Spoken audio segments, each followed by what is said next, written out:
Support for This News is So Gay comes from the LGBTQ Opportunity Fund of the Cleveland Foundation, leveraging philanthropy to empower LGBTQ communities.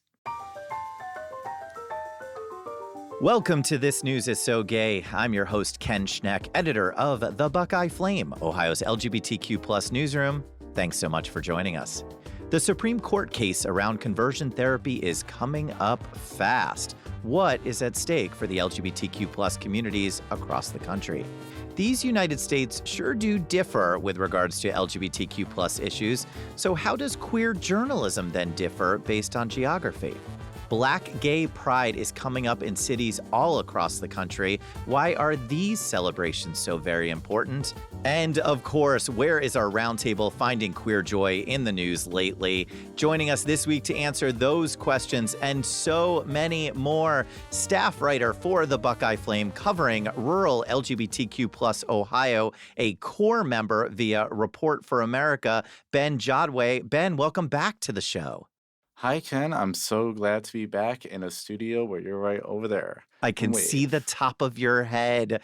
Also joining us, Executive Director of Queer Kentucky and the 2025 Jean Cordova Award winner for LGBTQ journalism leadership, Missy Spears. Missy, welcome back and congratulations. Thank you. I'm so excited to be here again. Ah, what an honor. I love that. And another award-winning journalist, writer, preacher, podcaster, thought leader, Mashaun D. Mashaun, welcome to the show. Thank you very much, Ken. I'm very, very excited to be here. Well, our LGBTQ Reporters Roundtable is now assembled, so let's dive in. On October 7th, the Supreme Court will hear Childs versus Salazar, a case that many LGBTQ advocates say could have monumental repercussions for the discredited but still somehow legal practice of conversion therapy. Ben, let's start with you. Can you give us the rundown on this Supreme Court case and what's at stake here? Yeah, so it's pretty interesting. Started with a Colorado state law that is basically a statewide conversion therapy ban on minors. It protects youth under 18 from being subjected to conversion therapy. So the plaintiff is a therapist who claims that such a ban is infringing on their free speech. And this law, importantly, does not actually apply to non-licensed religious counselors. So as long as you're non-licensed, and if they're religious or a priest, they can technically still do this. So it's really only licensed therapists that are affected.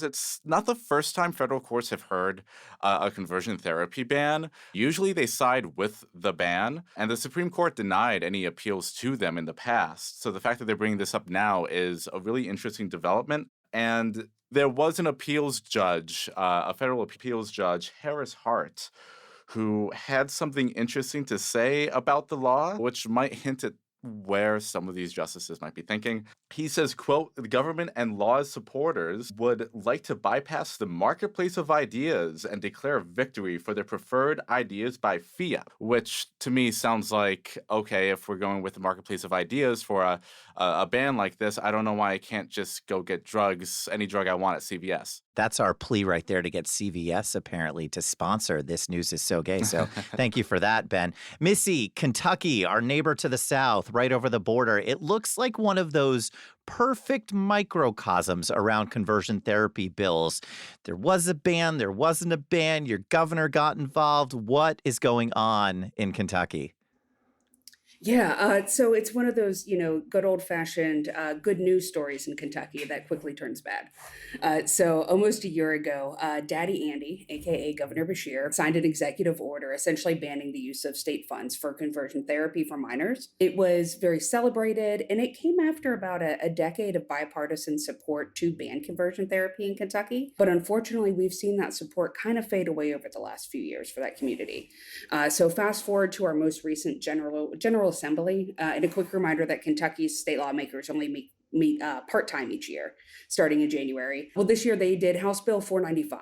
And what that did was roll back Andy's executive order against conversion therapy. And then they also took it a step further by actually writing into the bill legal protections for therapy providers, as well as parents who choose to utilize those services on their children. They also use this bill to roll in other anti-trans measures, such as a blanket prohibition on the use of Medicaid funds for gender-affirming care.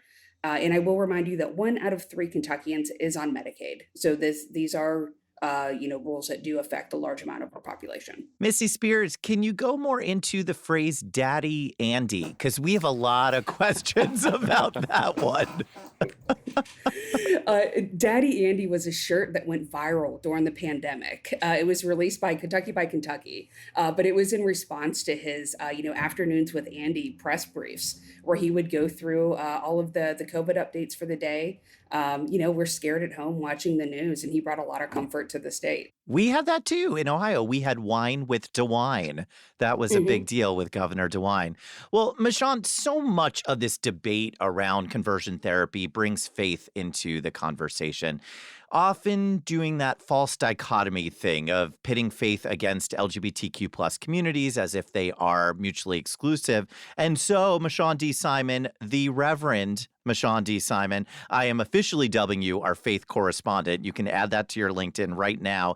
Can you help us frame this conversation? Sure, Ken. Thank you. I first off, I'm glad that you went back to the whole Daddy Andy thing because I had questions. I was wondering. I was like, where are we going with this? But yeah, you're right. One of my biggest frustrations when it comes to this conversation regarding faith and sexual identity or sexuality is this whole us versus them nature of it all. It's partly why I'm doing some of the research I'm doing on the intersection between sexuality, church hurt, and Black queer grief, but we'll talk about that later. So just to keep this a little short and simple and sweet, one of the things that I've realized in my research is a lot of us assume when we have this conversation around conversion therapy and faith that it's been packaged since the beginning of time. But the reality is conversion therapy did not really become a tool of faith-based groups until somewhere around like the 1970s.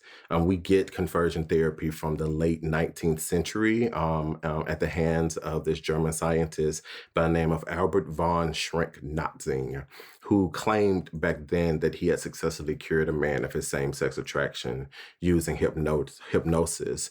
However, it's believed it took him like 45 attempts to successfully do this. So I'm not sure how effective he was in that.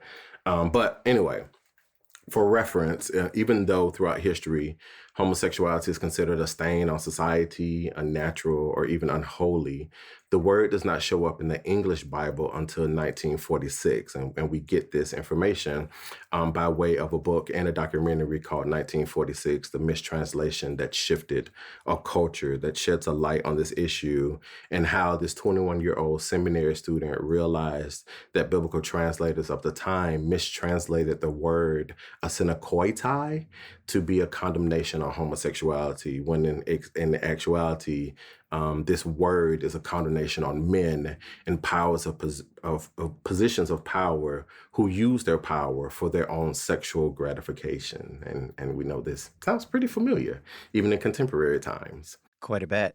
Yeah. So it's not until the 1950s that homosexuality is even officially classified as a mental disorder. But again, historically, conservative religious groups addicted to the concepts of piety and holiness, and maybe even a little bit of their own shame, have misappropriated biblical stories and translations for generations as an attempt to control what I believe to be the narrative of homosexuality. And because of plagues, I think, around issues like biblical literalism and biblical inerrancy, the whole idea that the Bible is literal or that the Bible doesn't have any errors, scripture has become the tool to further push forward these narratives, and conversion therapy has become the approach by which religious groups have sought to correct homosexuality, albeit unsuccessfully. So, I mean, I could go on and on and on about this. Again, I'm doing research on this, but I will say in closing that many pro-gay advocates and theologians, me included, and anti-conversion therapy advocates are doing tremendous works in combating the issue and the misuse of scripture and religion in this fight, believing that this is a fight for humanity and righteousness and fairness. This is why you are our faith correspondent for This News Is So Gay. So much work to do there. But I know, Ben, that there's a ton of activity around conversion therapy here in Ohio. In Ohio, on Tuesday, by the time this is recorded, the Cuyahoga County Council will be doing its third reading on a county-wide conversion therapy ban protecting minors.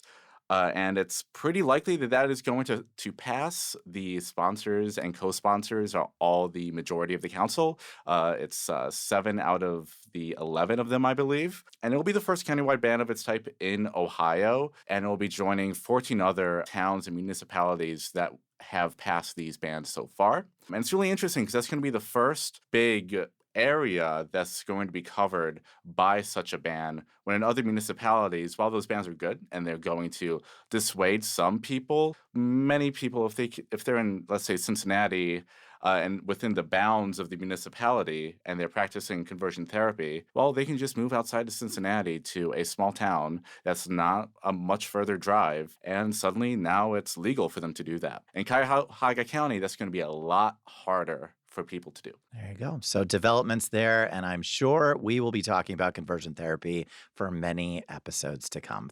One of the fun things about doing this show is the opportunity to bring together journalists from all around the country and hear from them about how much geography affects their queer journalism. And so I wanted to take a step back this week and do a deeper dive into the regional aspects of the work that we all do.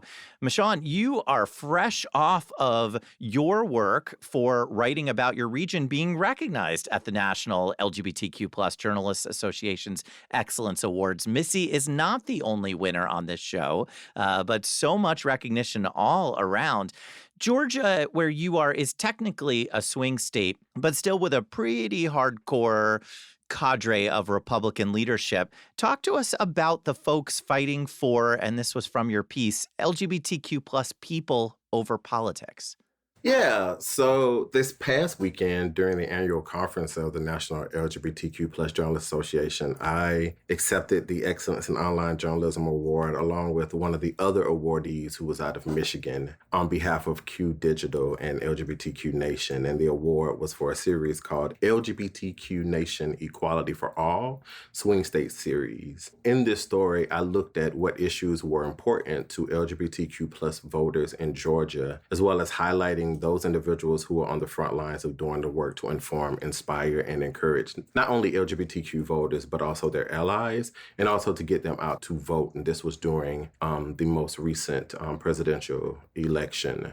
And you're right. The Republican Party had a stronghold on the state of Georgia then, what I called in the piece a Republican trifecta, being that they controlled the governor's mansion and both houses of the state legislature. And that is still true today. They have held on to that control for a great number of years, to be quite honest. But as I point out in the story, that has not stopped queer community leaders and political strategists from working tirelessly to prove that Atlanta isn't the only blue dot in this big red state. So part of that mindset is because there's this suggestion that progressivism only exists in Atlanta. But the reality is that there are communities beyond the core counties of Atlanta, so DeKalb, Gwinnett, Fulton, Cobb, and Clayton, that are just as progressive and or represent a diversity of thought that is committed to equity among all people. And so the strategists that I talked to shared how they were working at the time to galvanize voters in many of the areas that are often considered lost causes, often neglected by progressive campaigns in years past, but even in these most recent campaigns. Part of that is because during the two gubernatorial campaigns of Stacey Abrams, as well as the success of Senator Raphael Warnock, many believe that Georgia, in a lot of ways, is now a purple state versus a red or a blue state. And so the people that I talked to shared with me that many of the LGBTQ plus voters in Georgia are concerned with many of the same issues that most other LGBTQ plus voters across the country are concerned with: marriage equality, trans rights, healthcare, etc. But they are also concerned about issues of employment, housing, food security, the cost of living, as well as quality education and the safety of their children and the children of their neighbors in our schools. Unfortunately, I've not had an opportunity to do much follow-up with many of the people that I spoke to in my reporting. But I did talk to one of them back in August, and she shared with me that the work continues. She talked about how Georgia Equality, the state's largest and oldest LGBTQ plus centered advocacy organization, is continuing its work. Even as much as in September, we're having our annual AIDS Walk, and I know Georgia Equality has put together a team for this year's walk. She also shared, and a few others, and one other individual that I talked to shared that they are, and this is a direct quote, holding on to joy in the face of all the political BS. And so I was really moved by that and encouraged by that. And it's speaking to, I think, the reality that a lot of the LGBTQ plus voters in this state and across the country are sort of trying to do in this period of time. There was also one other thing that I want to point out from that story.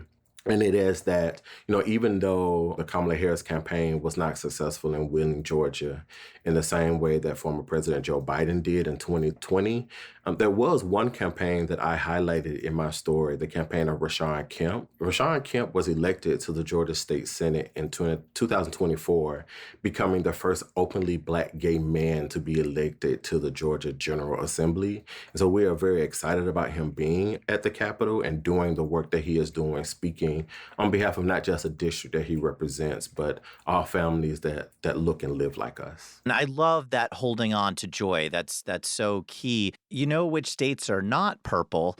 That would be Kentucky and Ohio. These are not swing states. Missy, LGBTQ journalism in Kentucky. I want to just be like, go, and then just see what you say. I've also decided off the air that Queer Kentucky and the Buckeye Flame are sister publications. I don't know if we need to sign paperwork on that, but I decided that for all of us.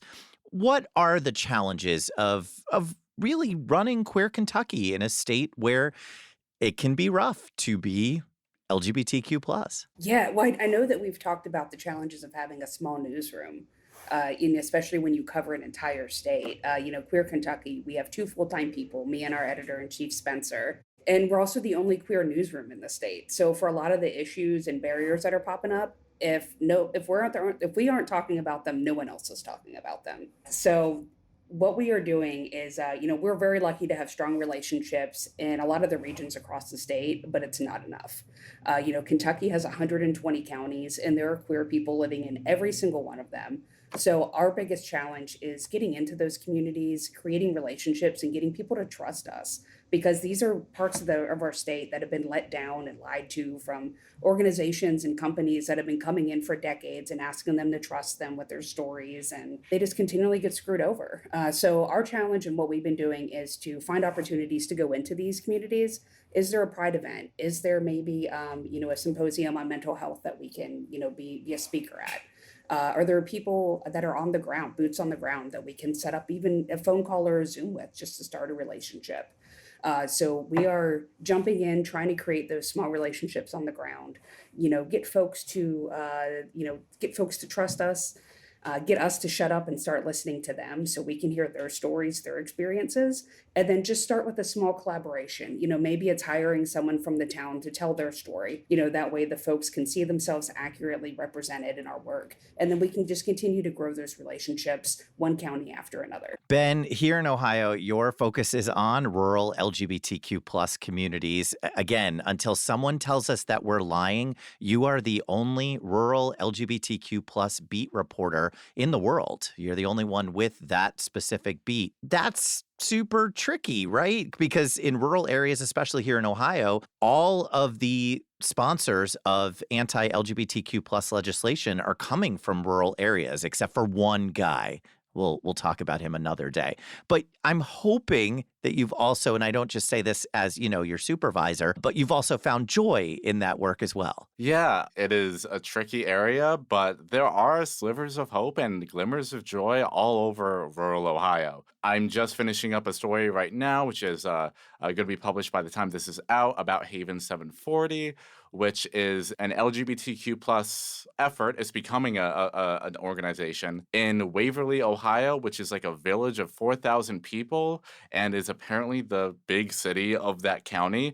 It is incredibly small, and it was started by a 19-year-old Kent State University student who's just like, I got to do something. And that, along with just as I report and talk to so many people in rural Ohio, so many queer people are just still living their lives. They're finding their ways to live, have fun, have joy, to host prides. The amount of rural prides in these very red areas is really staggering when you go look at them. I mean, just look at the pride guide and go to any county you've never heard of, and you're going to find so many. It's a really interesting place to be doing reporting. And I wish more of the wider journalism would pay more attention to these rural areas. Definitely politicians need to. Of just like, there's so much here. And I remember one story I did was a small rural town that was having their first out non-binary candidate running. Yeah. And they said that despite this very red area, there are Democrats there. They're just really afraid to speak up. And that's probably the case all over rural Ohio. So we just need to give a lot of these people a voice, and even to people who are voting the other way, of course, like their opinions are complicated because they are humans with complex stories, and it's really a pleasure. And I hope more people focus on this area. I feel that counties piece so acutely, the counties piece that Missy mentioned. We have 88 counties in Ohio, and so we started tracking at the Buckeye Flame how many of those counties we've covered, and I think we're at like 56 or 57, which, okay, in 5+ years, 56, 57 counties, that's pretty good. But as Missy said, there are gay people, there are LGBTQ plus people living in all of those other counties. By my math, that still leaves 31 counties. Someone might want to check the math on that. And so there's still so much else to cover. So a lot more work to do. Again, you all are listening to This News is So Gay. I'm your host, Ken Schneck, from the Buckeye Flame, Ohio's LGBTQ plus newsroom. Joining me this week are Ben Jodway from the Buckeye Flame, Missy Spears from Queer Kentucky, and 4-time Atlanta Association of Black Journalists Pioneer Black Journalist Award recipient, Mashaun D. Simon. That is a lot, Reverend, but that honorific gives me a bit of an excuse for this next pivot because Atlanta Black Gay Pride is coming up in just a few weeks on October 11th to 12th. First, Mashaun D. Simon, have you been to Atlanta Black Gay Pride? Of course. I am a native of Atlanta. Listen, I will just say that I lived in New York City for most of my life and never once went to New York City Pride. I was one of those dorks who was like, it's Pride every day. I don't need this. I regret that decision immensely. Okay, so you've been there. That's where we start from. So, Mashaun, there are so many Black Gay Pride celebrations all across the country, and I don't think that we actually do pause enough to highlight just how important these celebrations are. Can you highlight that for us? Sure, I can give that a shot. Let me clarify that Black Gay Pride just concluded here in Atlanta for Labor Day weekend. What we have coming up in October is Atlanta Pride, but I'm going to give you a little background. This was the first time in a long time that I wasn't in town to celebrate, which actually felt a little weird for me as an Atlanta native, but my husband and I had a good enough reason, so we can also talk about that later. The thing that you are most jealous about right now.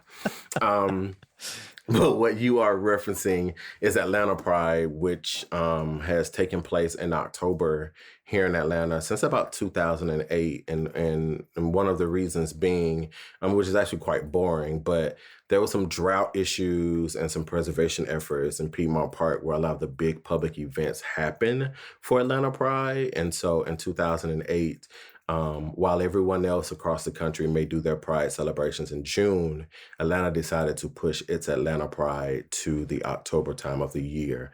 Atlanta Black Pride takes place about a month before during Labor Day weekend, and it didn't officially become a recognized and popular celebration until about 1996, which is also the same summer that Atlanta hosted the Olympics. So there was a lot happening in that year. But its roots date back as far as the 1980s. When a small group of Black gay men and lesbians began organizing small picnics outside of the larger citywide Atlanta Pride celebration. And the reason for a lot of them was about creating community. Black members of the LGBTQ plus community in Atlanta didn't feel represented in the big citywide celebrations, and so they decided to create their own celebration. There's even a Black Pride reception held at City Hall and hosted by the mayor of Atlanta, and it's been going on for, I think, at least the past 4 or 5 years. So now, today, there are Black Pride celebrations across the country. DC, Charlotte, New Orleans. I think there's even one in Minnesota, as well as in the United Kingdom. And then according to something I found by the Center of Black Equity, it lists that there are more than 40 Black Pride events in the United States and around the world. Black Pride has grown so much that not only are individual cities holding celebrations, but now there is a global celebration held every 2 years called Global Black Pride.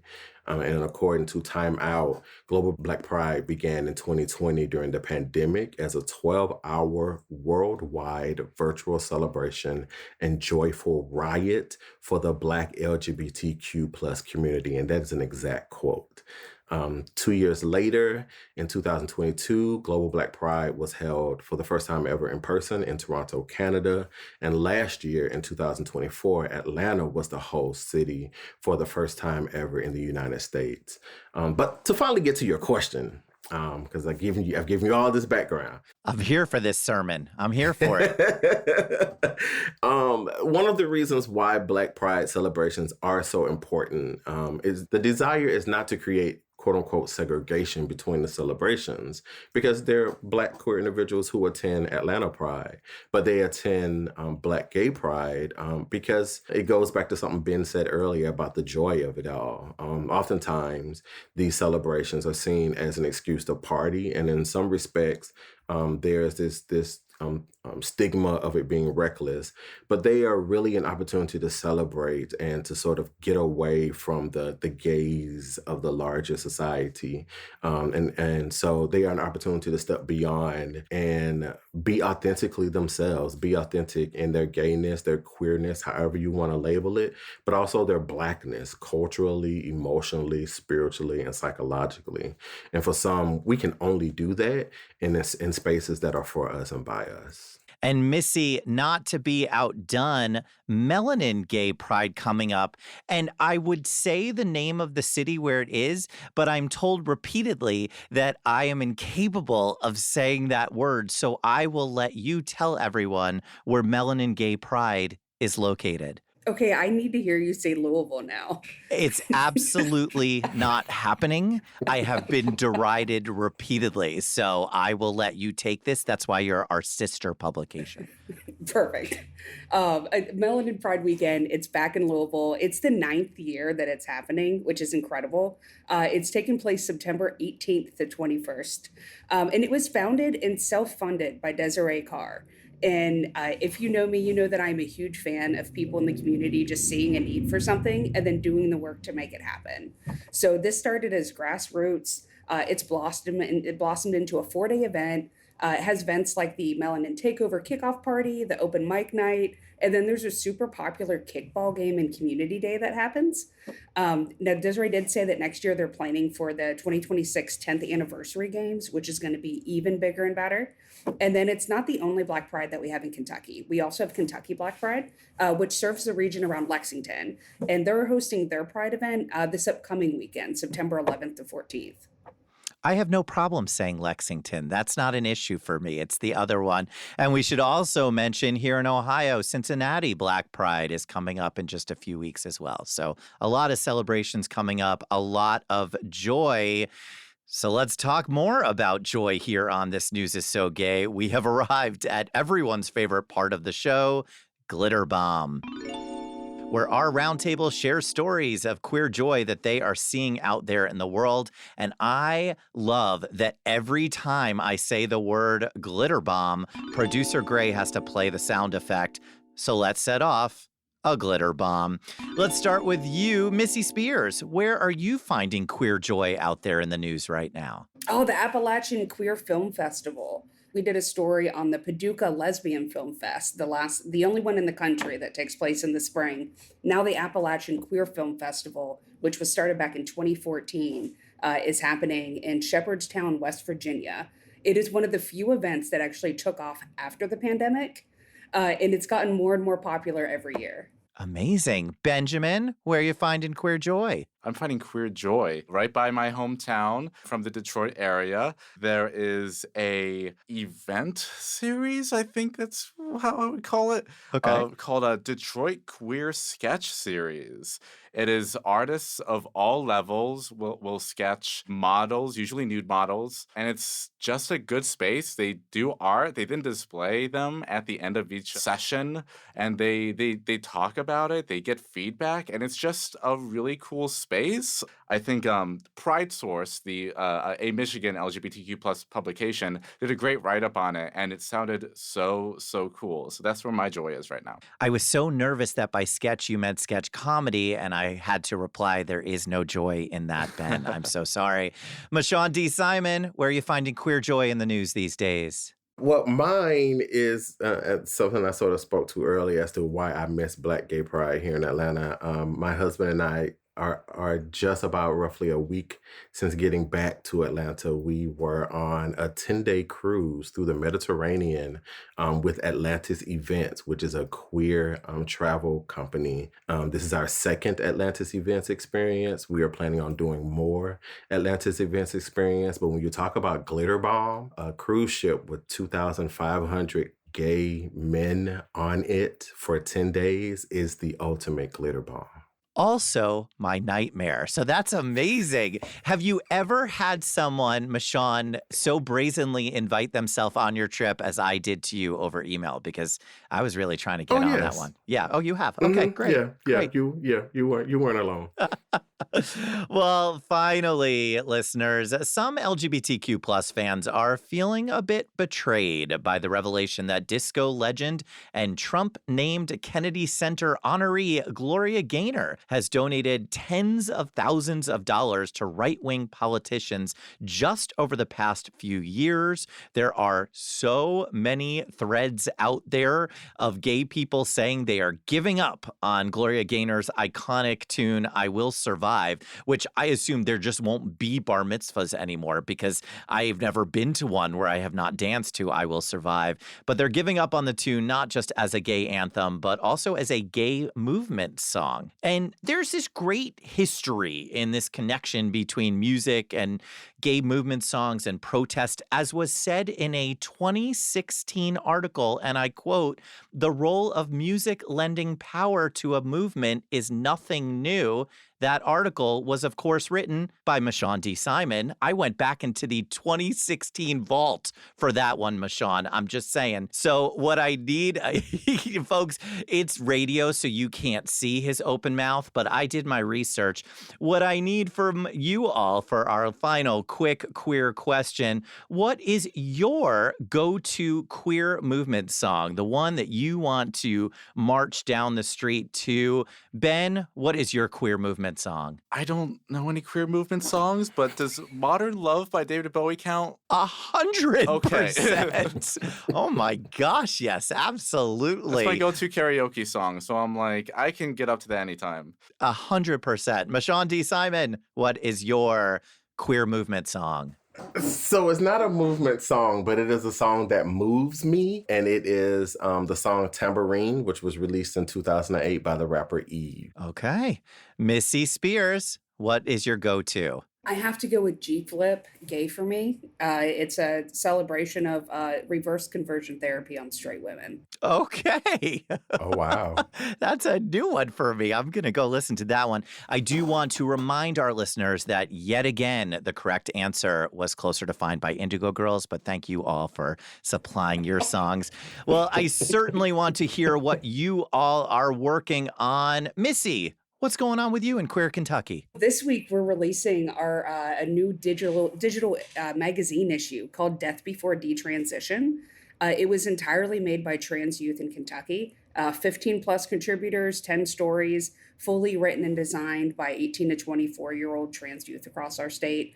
Very excited to get this out. That is incredible. What are people going to feel after they check this out? Hopefully they feel inspired. Hopefully they feel connected to the youth, understand a little bit more about their point of views, their experiences, what they're what they're experiencing and going up against. I am so excited for us to amplify that. Ben, what's coming up for you? There better not be any surprises. I don't think any surprises because you should know what's coming up, hopefully. Like I said earlier, I have that Haven 740 piece coming up, which is going to be, it's a short story, but it's a really sweet and cool one.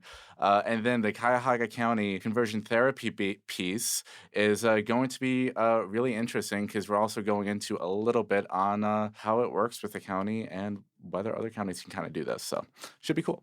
Awesome. The Reverend Mashaun D. Simon, what is coming up for you? For me, shameless plug. Yes. I'm really excited about this, but on November 18th, my first ever book is being released called Faith Deconstruction for Dummies. And so I'm really excited about the fact that this is coming out. I've been working really hard over the past couple of months to get everything finalized. And of last week, I sent back the last author review piece. So this week we'll be headed towards layout with the book hitting shelves later this year. That's why we do this. Huge congratulations to that and all of you on such incredible work. That, my friends, is all the time we have. I want to thank this week's roundtable, Ben Jodway from the Buckeye Flame, Missy Spears from Queer Kentucky, and Mashaun D. Simon from all over the World Wide Web, but soon to be bookshelves near you. Thank you all so much for everything you're doing. Thank you. Thank you so much, Ken, for doing this. Thank you. Yeah, thank you for having us. Again, I'm Ken Schneck, editor of the Buckeye Flame, and that's it for this week. If you liked this episode of This News is So Gay, please share it with a friend. Rate and review it on your favorite podcasting app. That really makes a difference. And subscribe so that you do not miss out on our next episode. In the meantime, read LGBTQ+ news, share the stories of LGBTQ+ reporters, and support the work of LGBTQ+ newsrooms. Until next week, friends.